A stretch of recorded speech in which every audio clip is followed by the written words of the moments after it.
Incluso aquí, mientras le esperábamos, hablamos de economía naranja y algunos también hacían la referencia de el expertise del presidente Duque como presidente haber manejado una economía como la colombiana. Entonces ahora ser un promotor de esto de la economía, la denominada economía naranja. Y uno se pregunta, ¿por qué el presidente Iván Duque le ha dado tanta importancia a estos nuevos modelos de generar riqueza? ¿Por qué el presidente Duque viene a un país como República Dominicana, donde pudiéramos hablar de tantos temas económicos comunes y políticos, hablar de economía naranja? José, primero que todo, mi gratitud y mi gratitud infinita también a todo el grupo, a su familia. Yo quiero decirlo de una forma muy clara. Yo vengo hablando de estos temas durante muchos años y lo vengo haciendo porque la cultura y la creatividad son tan importantes para la sociedad como cualquier otro tema estratégico. La cultura hay que tomarla en serio, valorarla, dinamizarla y convertirla en la herramienta más poderosa para democratizar el capital humano de una sociedad. Yo publiqué por primera vez con Felipe Buitrago el libro La economía naranja en el año 2013 y han sido prácticamente 11 años donde por todo el continente hemos hablado del valor que tienen esas industrias con la evidencia. Yo vengo de un país como Colombia donde la economía naranja, la economía creativa y cultural de Colombia es más grande que la minería, más grande que la economía cafetera, más grande que la ganadería, más grande que muchísimos sectores convencionales. En la Dominicana, la economía naranja emplea más de 100.000 personas, aporta cerca del 2% del PIB, más que el PIB minero dominicano, aporta en todas sus funcionalidades, incluyendo este medio o este grupo de medios. Es un grupo de economía naranja, porque trabaja con política editorial, con política digital, con fotografía, con edición, con producción, con postproducción. Y todos esos son sectores que hacen parte de un sector que en el contexto latinoamericano es una causa de identidad muy importante. ¿Y por qué acepto esta invitación de Caribe Naranja? Porque en la República Dominicana este sector, si lo proyectamos al futuro, puede triplicarse en menos de una década y puede ser uno de los factores que más complementen el turismo de este país. Por eso vengo con orgullo y con agrado a República Dominicana. Pero uno siente que como que no tenemos, uno la escucha a usted y dice, pero verdad, pero uno siente como que la economía naranja no tenemos ni la conciencia de su importancia, ni la conciencia de su arraigo. Y ustedes, bueno, usted fue presidente de un país que yo no sé si, no sabía ese dato de economía naranja, lo que sí sé es que le dan mucha importancia a la creatividad y a la cultura. Los gobiernos de la región tienen la economía naranja como parte de su política o ha salido silvestre.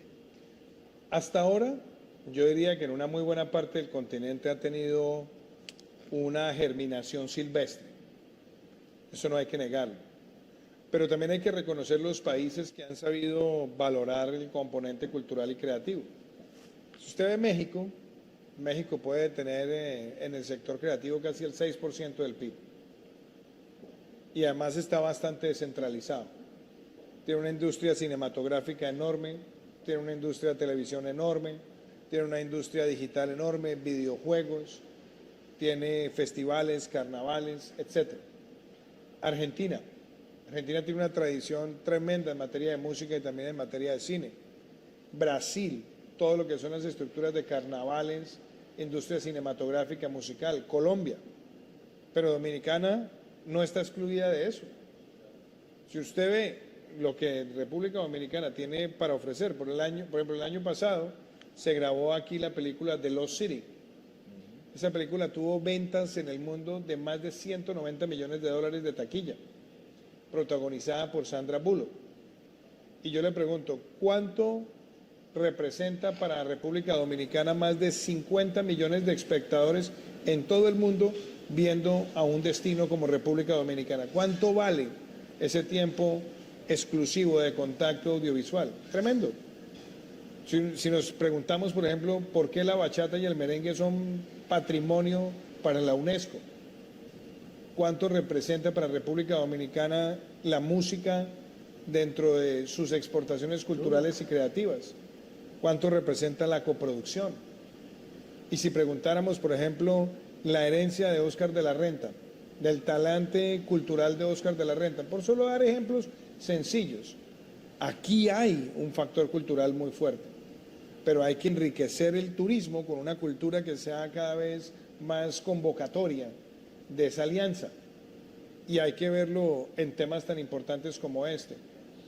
Los festivales y carnavales en este país son el tercer o cuarto rubro más importante de la economía naranja.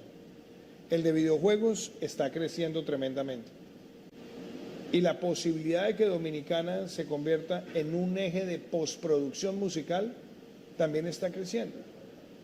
Entonces, hoy veo a un gobierno, como el gobierno del presidente Abinader, que ha entendido la importancia del sector.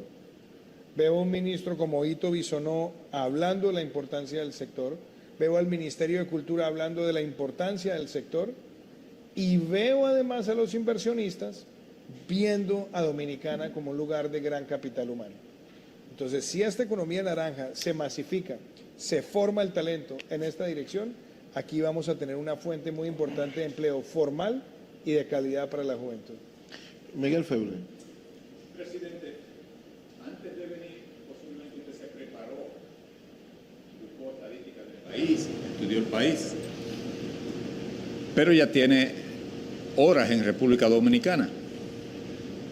¿Qué nicho usted identifica para esa industria de la cultura, de la creatividad, que pueda ser explotado inmediatamente y que se vea? Más que nicho, creo en nichos. Y yo le digo varios. Por ejemplo, la recuperación del centro antiguo de Santo Domingo es un nicho tremendo. Pero replicar la recuperación de centros históricos en todo el territorio nacional tiene externalidades inmediatas. Dos, uno ve el tema gastronómico en este país creciendo a una velocidad tremenda. Muchos más chefs, cadenas, especialistas, restauradores que quieren venir a Dominicana a afincarse, a hacer inversión de largo plazo. Fuente tremenda de talento. Solamente para citar un referente, fíjese lo que se convirtió la gastronomía en el Perú. Un factor de identidad tremendo. Tercero, industria cinematográfica y audiovisual. Las locaciones que tiene este país son muy buenas, pero ¿cuál es lo importante? Que toda la postproducción y toda la cadena de valor laboral de producción se puede hacer con trabajo local. La educación creativa. Aquí hay centros universitarios muy importantes. Hay tradición de grandes íconos de la música que si se empiezan a vincular también van a abrirle oportunidades a muchas personas más. Todo lo que es la riqueza arqueológica, ancestral, material e inmaterial. El Museo de la Catedral es de las cosas más lindas que yo he visto en América Latina y puede empezar a generar un distrito creativo.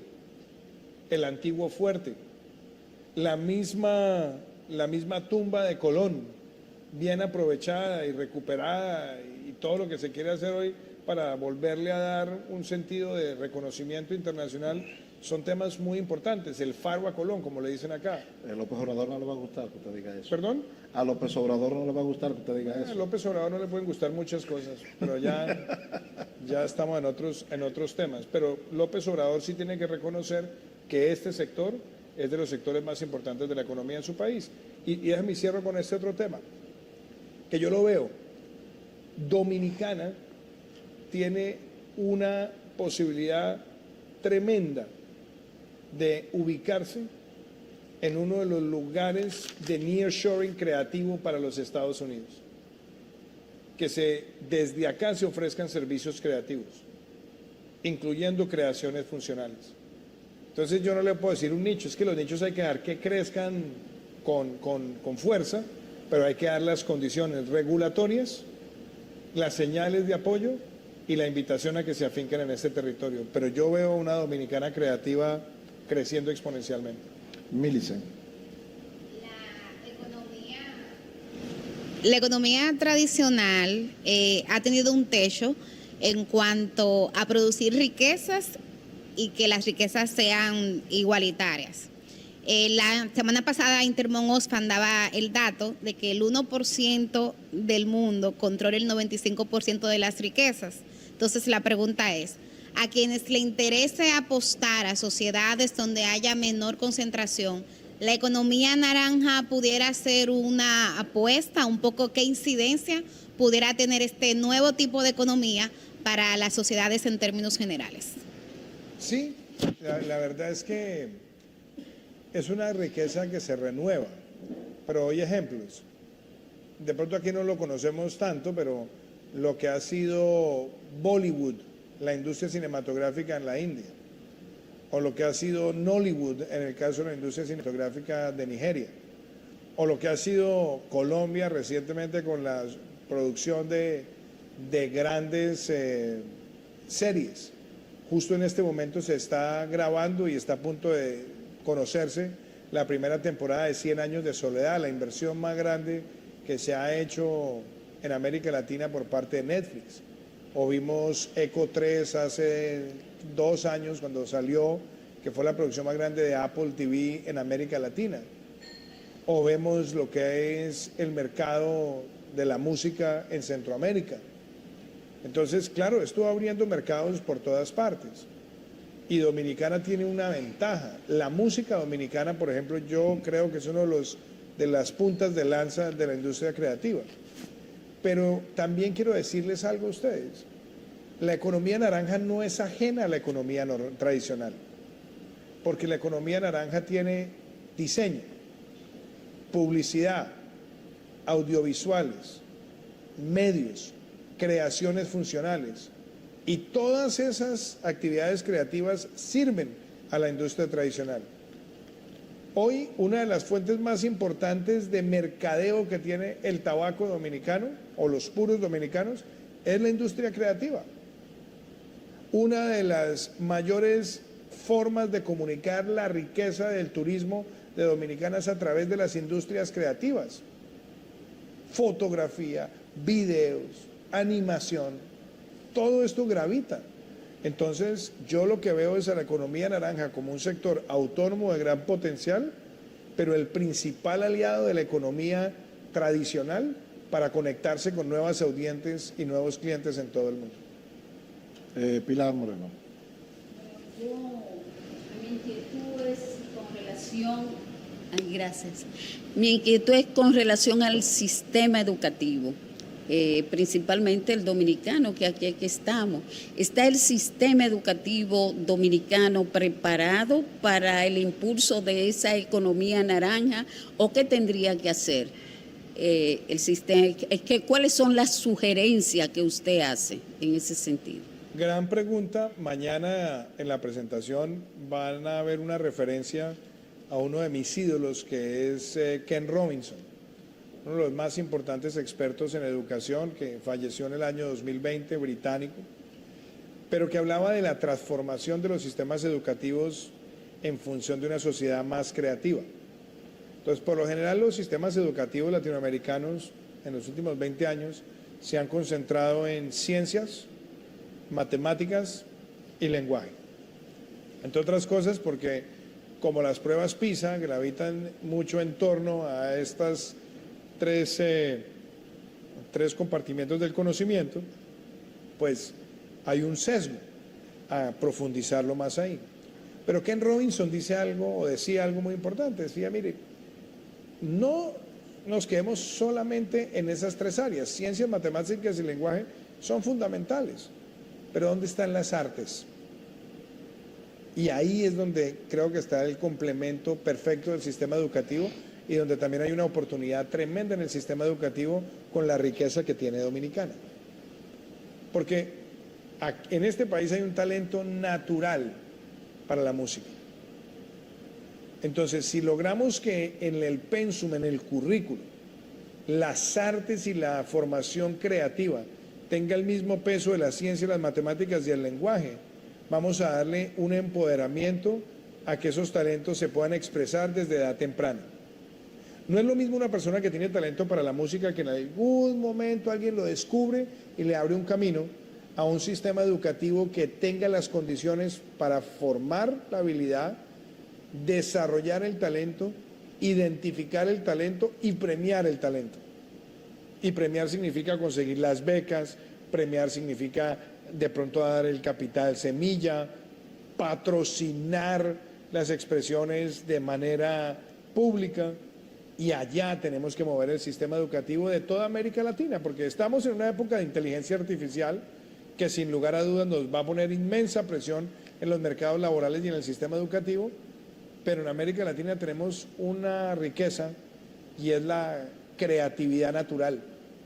Inteligencia artificial, creatividad natural. Y si a esa creatividad natural en las artes le damos la capacidad de crecer, pues puede aprovechar lo que ofrece la inteligencia artificial, pero no al contrario. Si no formamos la creatividad natural, si no formamos el talento natural y además nos estamos quedando rezagados en las tecnologías de la inteligencia artificial, ahí tendremos un problema en América Latina. Nuestro país, Colombia, fue el país que en el año 2021 sacó adelante el primer marco ético de la inteligencia artificial. Y una de las cosas que introdujimos fue el respeto a la propiedad intelectual. Entonces, para cerrar esa pregunta tan importante, un sistema educativo que le dé a las artes, al humanismo, el mismo peso de las ciencias matemáticas del lenguaje es fundamental y hacia allá tenemos que caminar. Presidente, pero en América Latina, ¿se está produciendo ese cambio en la escuela o todavía en la escuela me están enseñando a recordar cosas, a fechas, a fórmulas, que todo eso está en mi celular? Yo soy bastante crítico de los sistemas de educación que hacen a un lado, desechan o minimizan el papel del humanismo y de las artes. Y yo creo que tenemos un sistema educativo que sigue estando muy sesgado hacia ciencias, matemáticas y lenguaje, y que ha mirado con un poco más de desdén o de distancia a la formación humanística y cultural. Pero creo que esta es una oportunidad de corregir. Entonces, hay países que lo hacen mejor que otros, o hay colegios que lo hacen mejor que otros, o hay secretarías de educación que lo hacen mejor que otras. Pero básicamente se lo digo de esta manera: si no entendemos que la riqueza más importante de América Latina está en el talento de su gente y el sistema educativo permite solamente que el talento surja de manera silvestre, de manera ocasional y casi que de manera excepcional, pues vamos a estar condenando a las personas con más talento a que sencillamente se empleen en cualquier labor, que tengan un puesto y no que tengan un ingreso laboral y una proyección laboral en donde están sus mayores talentos. Miguel Feble. Presidente, a nosotros en Santo Domingo nos cuesta tomar una gran decisión, cualquier decisión importante. Perdón, nos cuesta tomar cualquier decisión importante sin pensar Haití. En lo político, en lo económico, en lo social. A ustedes un poco más alejados quizás eso no les resulte obvio ni necesario. Usted pensó Santo Domingo antes de venir aquí. Pensó también en Haití y lo que pudiera hacer Haití por esa corriente de pensamiento. A ver, yo voy a decir cosas de forma muy cruda. Me parece que hay mucha hipocresía en la comunidad internacional. Tratan de vender la idea que los problemas de Haití tienen que ser resueltos por el pueblo dominicano.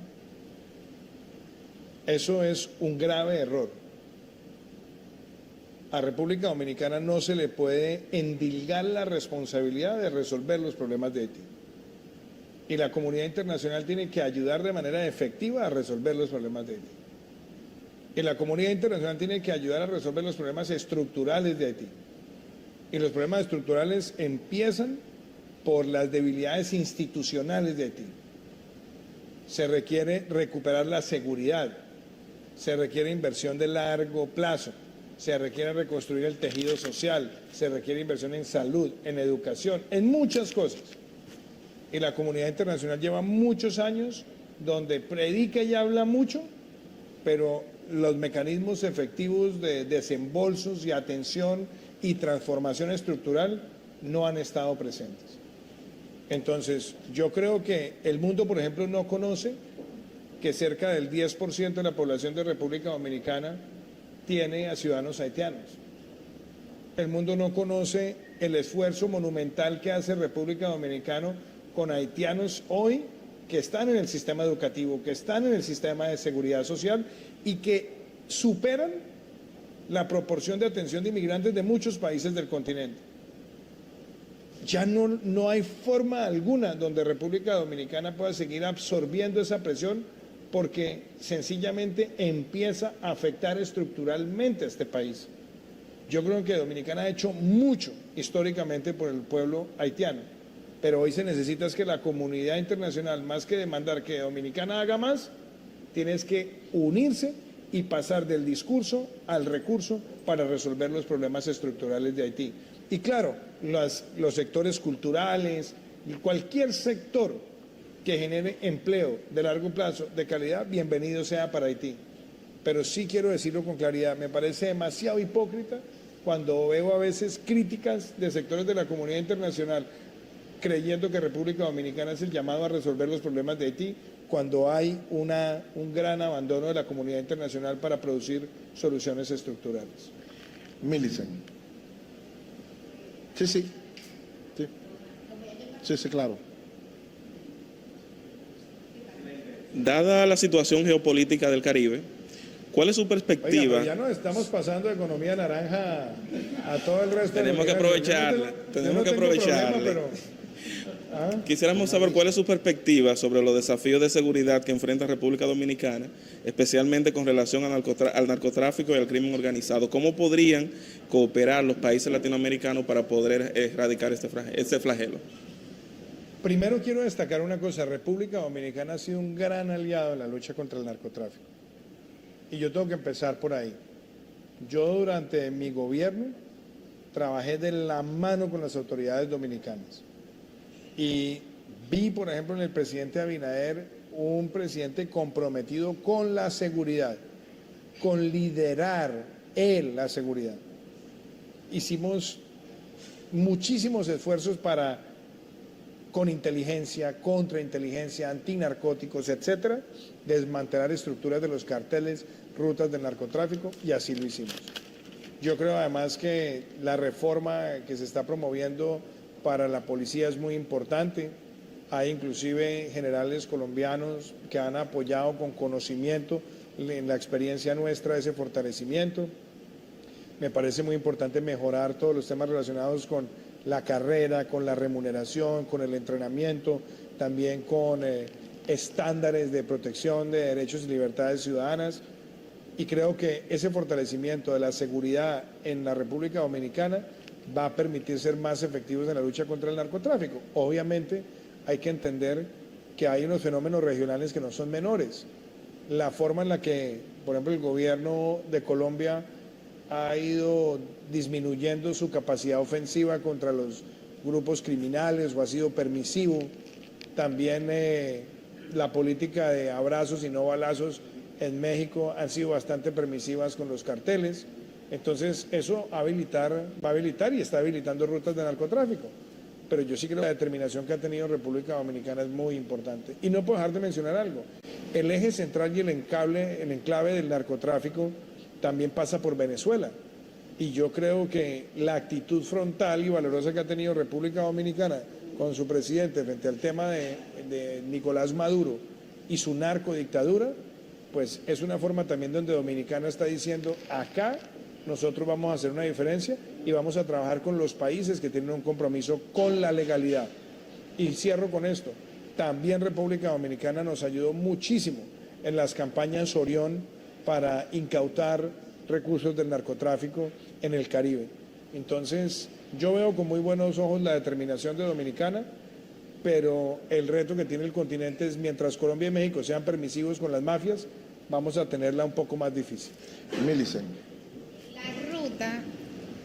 La ruta que tendrían que hacer países como República Dominicana para el tema de la economía naranja y también saber si la economía naranja pudiera constituirse en una alternativa económica y social que pudiera ayudar a combatir desafíos que tiene la región, como el tema de los flujos migratorios que estamos viendo con esto de la vuelta es por México, todo el tema de la población migrante que hay en Venezuela, el saber si hay para esos fenómenos. La ruta, y de pronto mañana la van a ver en la presentación, la conferencia, la ruta tiene 7 ideas.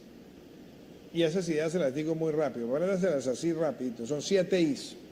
Primero que todo, información, fortalecer las fuentes de información. Segundo, instituciones que promuevan la economía naranja. Tercero, infraestructura cultural.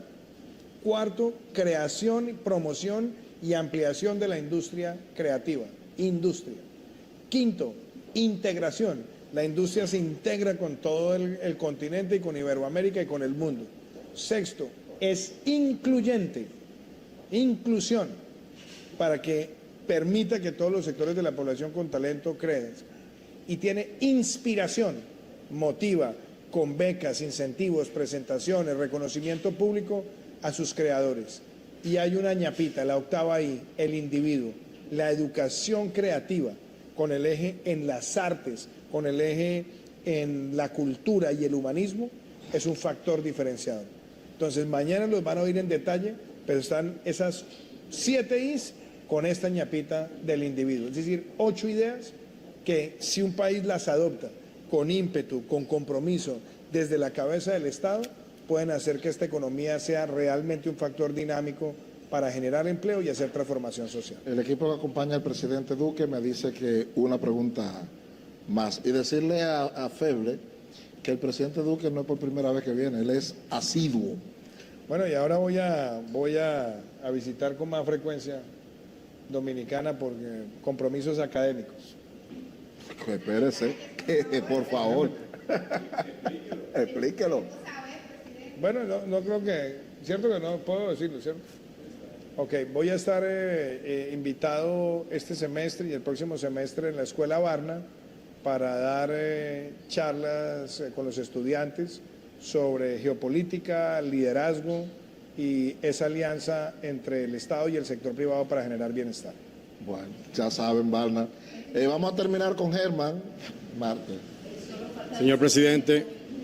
No, averígualo tú como periodista. ¿Qué le preguntas? Señor presidente, bienvenido otra vez a República Dominicana. A propósito de la experiencia vivida por Colombia con una reforma fiscal durante su gobierno que finalmente usted retiró por el rechazo de la sociedad colombiana y que costó la vida a decenas de jóvenes, muchos de ellos lesionados, heridos y o muertos. Aquí en República Dominicana hay economistas que entienden que a propósito de una reforma que nos aprestamos a aprobar, que esa reforma se parece mucho a la que usted quiso implementar en Colombia. Advierten al presidente que no haga esa reforma porque tendría como la misma receta que hizo el Fondo Monetario al gobierno de Iván Duque. ¿Qué consejo, qué sugerencia le podría dar usted a Abinader a partir de esa experiencia suya? Bueno, yo voy a contestarle de esta manera. Primero, usted le hizo un preludio largo a la pregunta. Y yo creo que hay unas premisas en el preludio que es importante verlas con la evidencia. Primero, la reforma fiscal no mató a nadie. Colombia tuvo que enfrentar narrativas de gente muy violenta y que quería desestabilizar el país por la razón que fuera y que utilizaron como argumento la reforma fiscal, pero no por los méritos de la reforma fiscal, era el pretexto que ellos querían utilizar. Y expusieron de manera irresponsable en medio de una pandemia a que muchos jóvenes salieran con odio a hacer expresiones de violencia que les servían a ellos. Como también hubo mucha gente que se expresó de manera pacífica, la gran mayoría. Y nosotros fuimos muy claros siempre en que cualquier protesta pacífica se respeta y cualquier intención de violentar, sabotear o vandalizar el país, se responde con la Constitución y la ley. Y frente a cualquier abuso que se pueda presentar en situaciones de altercados, aplicar todos los controles de la ley que sean rigurosos y vigorosos para que haya las sanciones que correspondan. Entonces, aclaro eso en el preludio, porque pensar que es que la reforma fiscal fue la que detonó eso, estaría prácticamente siendo contraria a la evidencia. Ahora bien, la reforma que se presentó no fue ninguna recomendación de ningún Fondo Monetario Internacional, segunda premisa que no es cierto. La reforma fue concebida desde el Estado colombiano y utilizamos insumos de una comisión de expertos que la convocó durante un año el gobierno para que nos diera importantes insumos. Y nosotros la presentamos. Y después tuvimos que ver la manera tan agresiva con la que muchos quisieron violentar el país, y para evitar que esos argumentos de violencia se mantuvieran, la retiramos, pero la presentamos de nuevo y la aprobamos en el Congreso y recaudamos 1.8% del PIB con esa reforma. Reforma que, entre otras cosas, nos permitió en el año 2021 crecer al 10.7%, la tasa más alta de crecimiento de nuestra historia.